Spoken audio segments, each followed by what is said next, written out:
இன்றைக்கி மார்னிங் 4 எழுந்திரிச்சு எங்கே போகிறோன்னு பார்த்தீங்கன்னா மீன் வாங்க தான் நம்ம போகிறோம். ரோட்டில் யாருமே இல்லை. ஆக்சுவலாக இந்த பிளான் நைட்டே பண்ணோம். ஆனால் வந்து 5 எழுந்திரிக்க மாட்டாங்க. 4 எப்படி எழுந்திரிச்சு மீன் வாங்க போவாங்கன்னு சொல்லிட்டு நானும் ஒன்றும் சொல்லாமல் படுத்துட்டேன். பட் அதை எக்ஸிக்யூட் பண்ணிட்டாங்க. அந்த சைடு பார்த்தீங்கன்னா மாடெல்லாம் வந்துட்டு இத்தனை மணிக்கு ரேஸ்க்கு போகிற மாதிரி ஓடிட்டு இருந்துச்சு.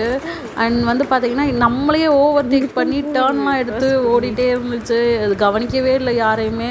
அண்ட் நெக்ஸ்ட்டு பார்த்திங்கன்னா போகிற வழியில் ஒரு ஃபேக்ட்ரி வேறு ஃபயர் இருந்துச்சு. அங்கே full and full police and fire ஸ்டேஷன்லேருந்துலாம் நின்றுட்டு இருந்தாங்க.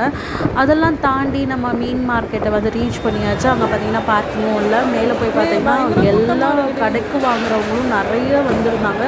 ஈவன் மூவ் பண்ண கூட ஸ்பேஸ் இல்லை. நாங்கள் ஆக்சுவலாக ஒரு 7 அந்த மாதிரி தான் வருவோம். 4:30 அந்த மாதிரி அந்த டயத்துக்குலாம் நான் வந்ததே இல்லை. ரொம்பவே ரஷ்ஷாகவே இருந்துச்சு. எப்படியோ ஒரு வழியாக குழம்பு வச்சு அண்ட் ரைஸுமே நான் அந்த சைடு வச்சுட்டேன். என் ஹஸ்பண்ட் தான் எல்லாமே க்ளீன் பண்ணி கொடுத்தாங்க. க்ளீன் பண்ணி கொடுத்தோடையும் குழம்பு வச்சு எல்லாமே போட்டுட்டு அப்போ தான் எனக்கு நிம்மதியாச்சு. இது வெறும் மீன் குழம்பு இல்லைங்க, பல தடைகளை தாண்டி வந்த மீன் குழம்பு. ஆக்சுவலாக ஃபிஷ்ஷுக்கு வசப்பட்டு இன்றைக்கி ஜிம் போகிறது கேன்சல் ஆகிடுச்சு. நாளைக்கு பார்ப்போம். பாய்.